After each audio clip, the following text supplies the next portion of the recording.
I have a dream. My four little children, that his four children will grow one up day in a live in a country nation where where they will be they judged by the color of their not skin, by the color of their but skin, by the content of their character. I have a dream today.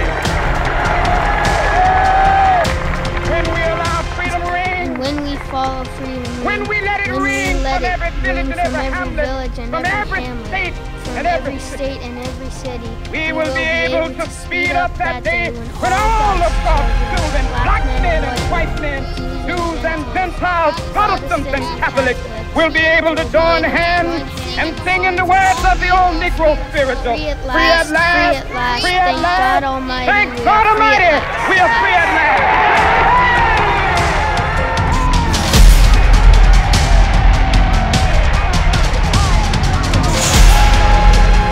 I, the Mayor of the District of Columbia, do hereby proclaim August 30, 2013 as Islamic Society of North America Day in Washington, D.C. We're proud to do that.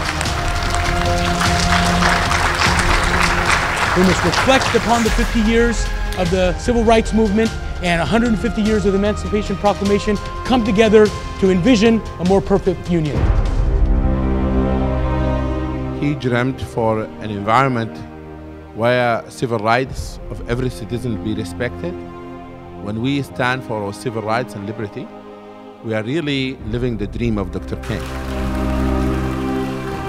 And I would like here today also to recognize the great effort of indigenous Muslims, our brothers and sisters from African American community.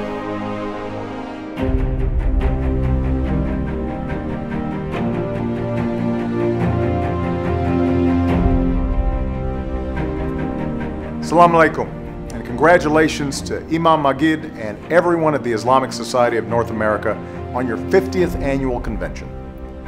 Over the last half-century, you've upheld the proud legacy of American Muslims' contributions to our national fabric.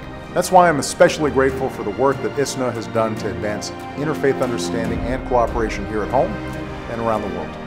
And my administration is proud to be your partner in our shared efforts to promote economic opportunity. May the next 50 years bring even more progress, and may God's peace be with all of you.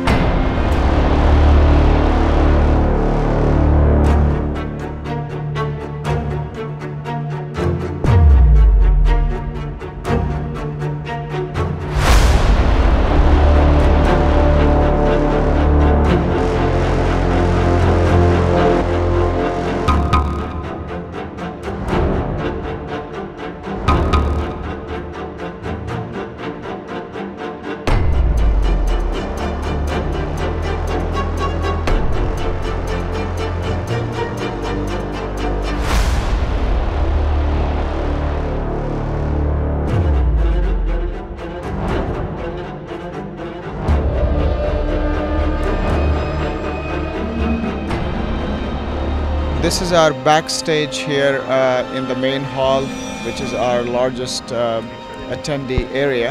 And this screen is actually divided, if you look at it, is divided into 3 different segments. So we can feed 3 different video segments in this middle screen.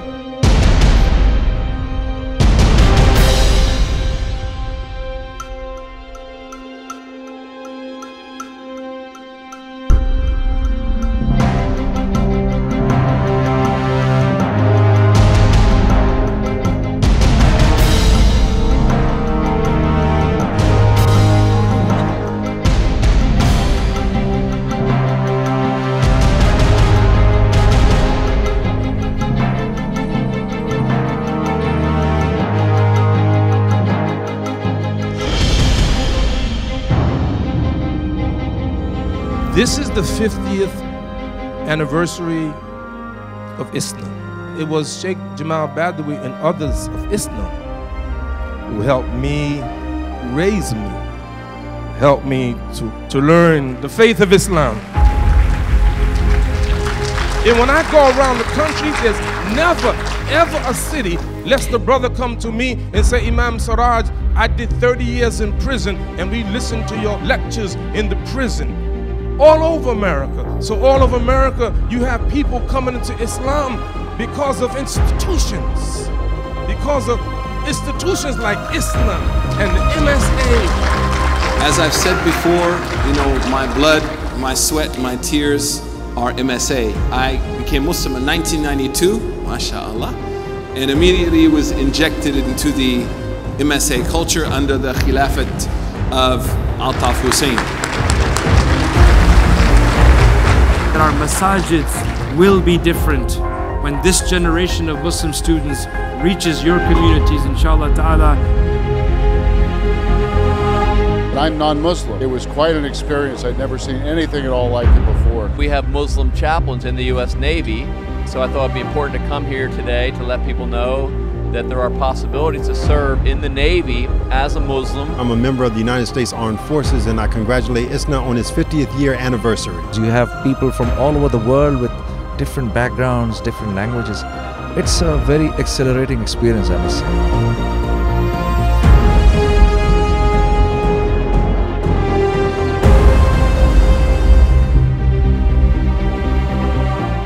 It's a great place to be, to enjoy the culture of Islam, including the arts, and not just speeches and politics and things like that.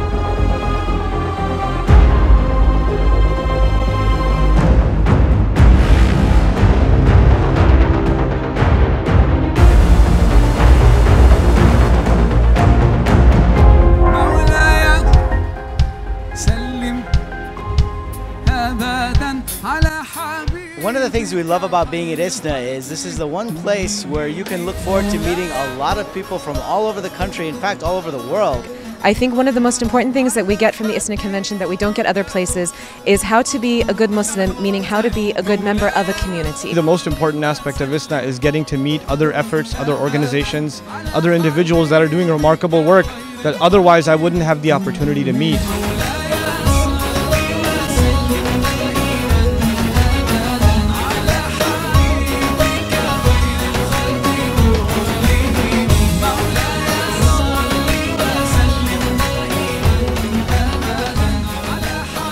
I have a dream that one day we'll remember what the Prophet is. I am following in the footsteps of these people, Malcolm X, Dr. King and others who changed this society for the better. And if you are not here to say something about it, to be courageous enough to stand, who are you then? We are a religion of hope. We live on hope. Every time you're depressed or you say there's no hope, what you're saying to every African that was brought over in chains and survived the transatlantic crossing and came here and lived in slavery and marched to get their civil rights, you're saying to them that was all a waste of time. Informing our young people, educating them and equipping them for the long run, for the marathon, and not deluding them into thinking that life and solving and confronting and dealing with the problems of life is a sprint. It's a marathon. And to run a marathon, you need a lot of purpose.